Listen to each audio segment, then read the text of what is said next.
Mas tem um outro assunto que a galera deve estar esperando você falar sobre isso, porque né, talvez o que mais fala-se sobre Tabata que é a Prefeitura de São Paulo. Então vamos tirar isso da frente? Bora. Daí vamos falar logo de Prefeitura de São Paulo, ou de pré-candidatura à Prefeitura de São Bora, Paulo. tem isso, né, na minha vida. Pois é, Então, depois a gente fala de educação, porque tem a ver uma coisa com a outra, inclusive. tem. Não, 100%. Né? Começo aqui? Pois é, começa aí. Caso você não estava em São Paulo nas últimas semanas, não está acompanhando a eleição, brincadeiras à parte, sou pré-candidata a prefeita de São Paulo. Eu estou hoje lá na segunda metade do meu segundo... Na primeira metade do meu segundo mandato de deputada federal. E para mim tem muito a ver. Tipo, as pessoas perguntam muito, por que você tá saindo, sabe? Tá saindo não, mas por que você quer ser prefeita? Tipo... Eu fiz um bom trabalho, deixando toda a modéstia de lado. Aprovei um bocado de projeto, fiz muita ponte, tipo, me especializei em juntar gente da esquerda e da direita que geralmente não conversa para trabalhar junto.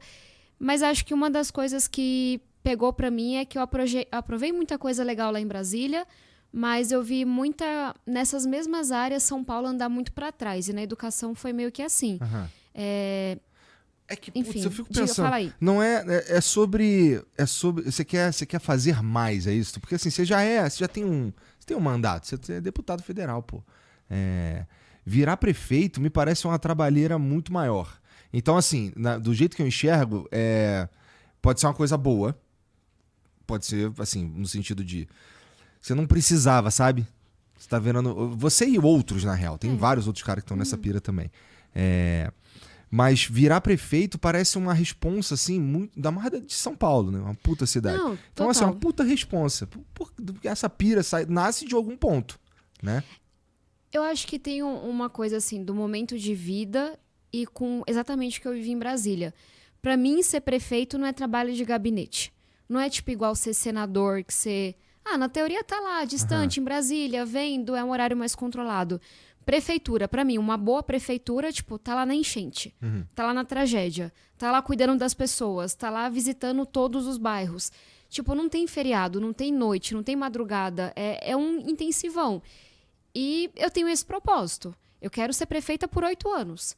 Eu não quero disputar a prefeitura de São Paulo pra ganhar popularidade e ser governadora, e ser presidente, e ser senadora. E aí eu penso, cara, quando é que eu vou ter muita disposição pra, por 8 anos... Tá na chuva, tá no trânsito, 18 horas por dia, de domingo a domingo. É nesse momento da minha vida, dos 30 aos 40. Eu espero que com 70 anos eu descanse um pouco mais do que eu descanso hoje. Trabalho pra um caramba. Sou a pessoa que eu conheço que mais trabalha. Tipo, então eu quero fazer isso aqui. Mas tem uma outra coisa que é um pouco da frustração que eu fui sentindo. Tipo, eu aprovei muito projeto massa na educação. Absorvente na escola, vacina de professor, ensino técnico, pé de meia. Muita coisa legal pra gente falar.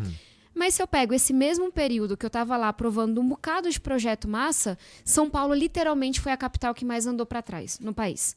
Você pega a alfabetização, tipo o básico do básico. Na época do Bruno Covas, 3 anos atrás, São Paulo era a segunda melhor capital do país. São Paulo foi a capital que mais caiu 19 posições, está na posição 21 hoje. A gente está falhando no mais elementar. Dá pra saber o que causou isso?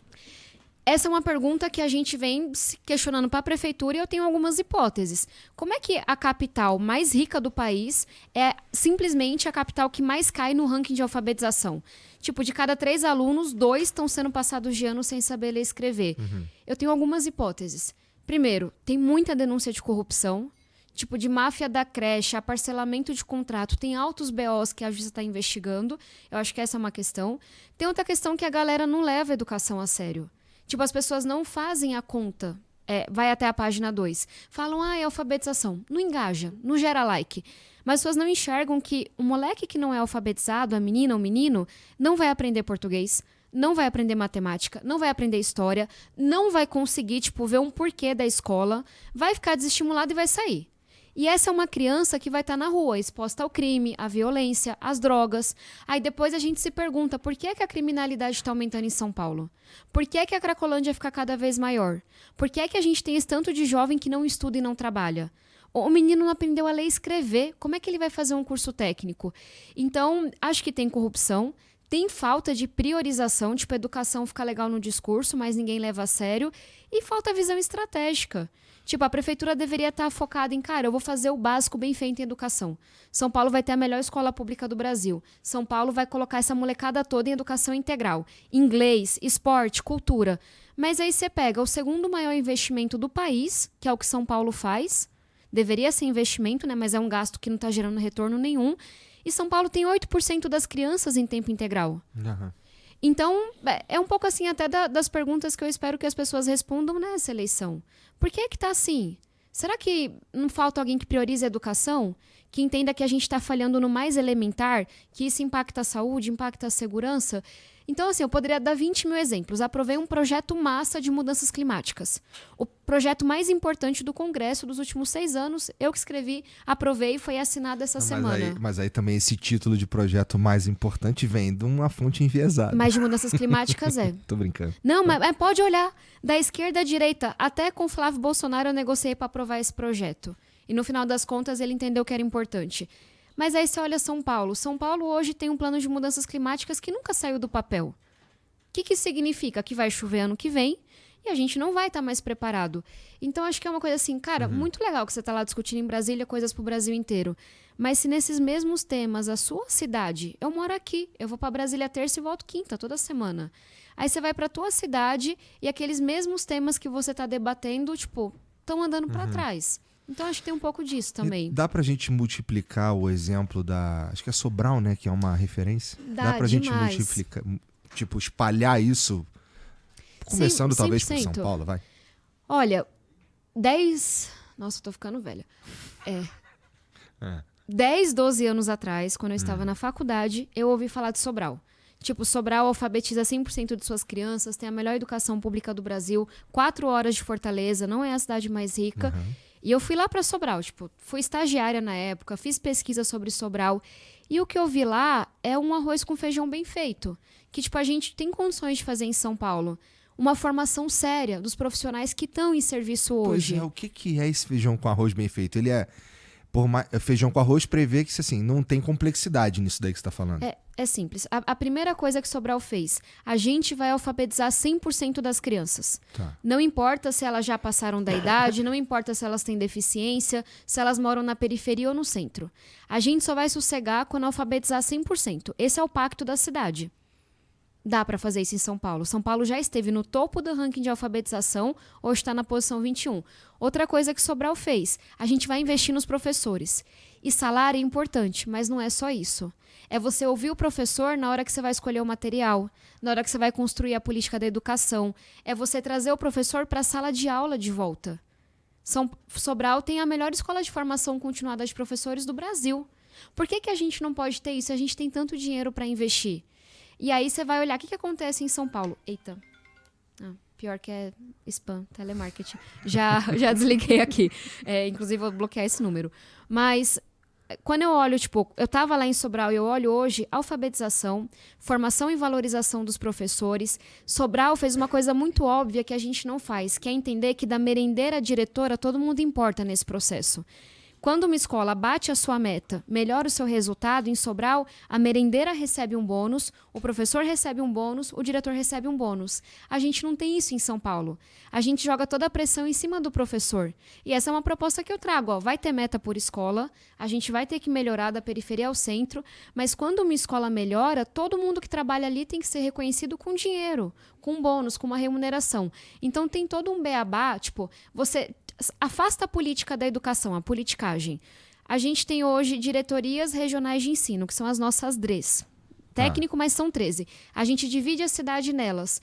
Por que é que a gente não pode fazer um processo seletivo e trazer os melhores diretores que conhecem a comunidade, sabem fazer, têm um bom resultado para cuidar da região? Hoje não tem transparência. Como é que você escolhe essa pessoa que é tão importante, sabe? Sobral apostou em processo seletivo, reconheceu os profissionais que iam bem. Então eu falo que é o arroz com feijão porque, no nosso caso, não é colocar mais dinheiro, não é aquela coisa assim, tipo, que todo mundo vê, tira foto, viraliza na rede social, mas é gestão. É ter meta por escola, é ter meta por sala de aula, é trabalhar com os profissionais, é remunerar bem os profissionais, reconhecendo o esforço que eles estão colocando. Uma proposta que a gente está apresentando que é simples, vamos colocar na agenda do professor um tempo para ele e ela visitar seus alunos. conhecer onde o aluno mora, conhecer a família, conhecer o contexto do aluno. Então tem muita coisa que, tipo, tá aí no Brasil há 10, 20 anos e que a gente não tá conseguindo fazer hoje aqui em São Paulo. Eu falei das escolas em tempo integral. 100% das crianças em Fortaleza estudam em escola em tempo integral. É o que o rico tem. Filho de rico não fica na escola só 3 horas por dia. Fica 7 horas. Tá aprendendo inglês, faz uma aula de teatro, faz um judô, faz um balé. Por que o filho do pobre não pode ter isso se a gente tem dinheiro para fazer isso? Então, são algumas coisas que eu falo de Sobral, eu falo de Fortaleza, eu falo de Teresina, porque se eu ficar falando de Suécia e Finlândia, parece que tá muito distante.